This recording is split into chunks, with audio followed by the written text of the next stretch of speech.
সদ্যঘোষিত সৰ্বভাৰতীয় নিট পৰীক্ষাত উজলিল গোৱালপাৰা জিলাৰ জলেশ্বৰ সমষ্টিৰ এগৰাকী মেধাৱী ছাত্ৰী আৰু জলেশ্বৰ সমষ্টিৰ শিমলাবাৰীৰ দৰিদ্ৰ পৰিয়ালৰ এগৰাকী ছাত্ৰীয়ে সুখ্যাতিৰে উত্তীৰ্ণ হৈ অঞ্চলটোলৈ গৌৰৱ কৰি আনিছে আৰু মই এই মুহূৰ্তত উপস্থিত আছো আৰু সেই ছাত্ৰীগৰাকীৰ বাসগৃহত কিছু কথা জানিবলৈ যত্ন কৰিম। আচলতে এই সফলতা আঁৰত আচলতে কি আছে আমি পোনে পোনে জানিবলৈ যত্ন কৰিম। প্ৰথমে ঈশা নিজৰ স্বাগতম জনাইছো।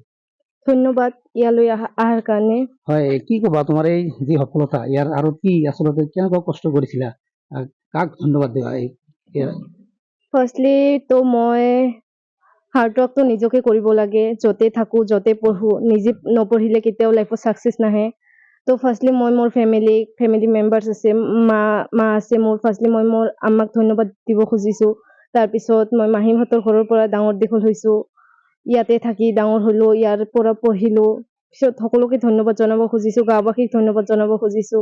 পিছলৈ মই স্কুলত গ'লো, স্কুল পঢ়িলো, ডাঙৰ হলো। পিছত মেট্ৰিক দিলো। মেট্ৰিকটো আমাৰ নহ'লে কৰোণা বেটছৰ আছিলো আমি।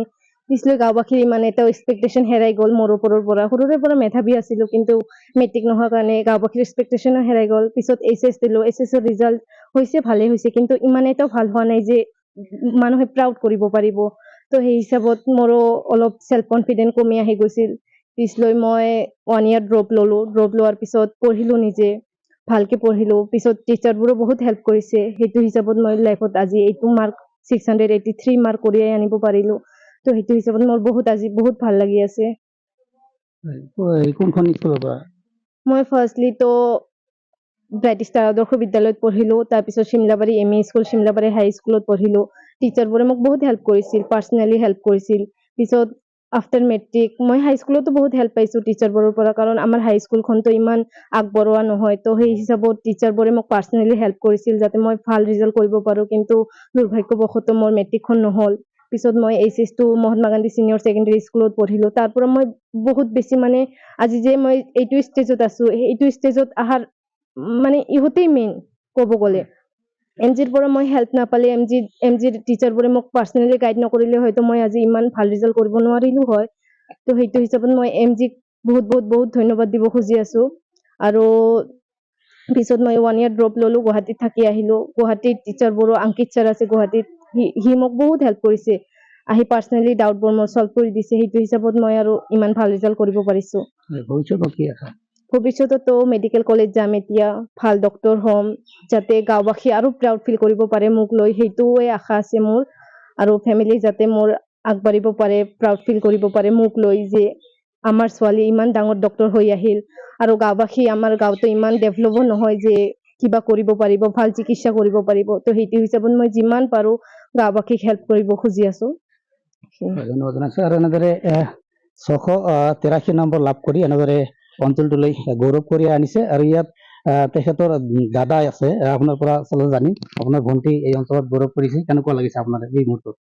এনে বহুত ভাল লাগিছে। প্ৰথমতে মই ঈশান নিউজ আপোনালোকে খবৰ পাই যে আমাৰ ইয়ালৈ আহিছে, প্ৰথমতে আপোনাক ধন্যবাদ জ্ঞাপন কৰিছো। দ্বিতীয়তে কথা হ'ল, ইমান কষ্ট কৰি, মোৰ মাহীৰ ছোৱালী জেনিফাৰ ইয়াছমিন ভণ্টি হয়, ইমান কষ্ট কৰি ইমান দূৰলৈ আগুৱাই নি গৈছে। প্ৰথমতে ইমান ভাল ৰিজাল্ট কৰাৰ কাৰণে ভণ্টি জেনিফাৰ ইয়াছমিনক মই আন্তৰিক ধন্যবাদ জ্ঞাপন কৰিছো।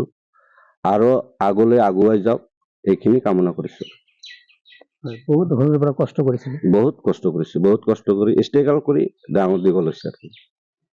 হয়, আমি ইয়াত দেখুৱালো যে গোৱালপাৰা জিলাৰ জলেশ্বৰ সমষ্টিৰ শিমলাবাৰীত যি ছাত্ৰীগৰাকীৰ বাসগৃহৰ কিছু পৰিৱেশ, আৰু ইয়াত স্থানীয় ৰাইজসকলেও আহিছে, সম্বৰ্ধনা ইতিমধ্যে জনাইছে।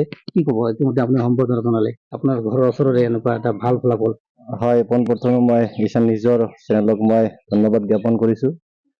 লগতে কালি যেতিয়া আমি খবৰটো পালো যে আমাৰ গাঁৱৰে, আমাৰ ওচৰ চুবুৰীয়াই এজন ছোৱালী অতি দৰিদ্ৰ সীমাৰেখাৰ তলত থকা, আমি তেওঁক সৰুৰে পৰা চিনি পাওঁ। এই দৰিদ্ৰ যে শিক্ষাৰ ক্ষেত্ৰত কেতিয়াও হেঙাৰ হ'ব নোৱাৰে, এতিয়া এক জ্বলন্ত উদাহৰণ দাঙি ধৰিলে আমাৰ জেনিফাৰ ইয়াছমিনে। এইকাৰণে মই তেখেতক মোৰ অন্তৰৰ একদম কোণৰ পৰা তেখেতক মই আন্তৰিক ধন্যবাদ অভিনন্দন জ্ঞাপন কৰিছো। লগতে আমি ওচৰ চুবুৰীয়া হিচাপত আমি আশাবাদী যে তেখেতে এজন ভাল চিকিৎসক হৈ আহি সমাজৰ কাৰণে, যাতে সমাজৰ দৰিদ্ৰ লোকৰ ক্ষেত্ৰত যাতে তেওঁ সহায় কৰিব পাৰে, মানে এইটো আমি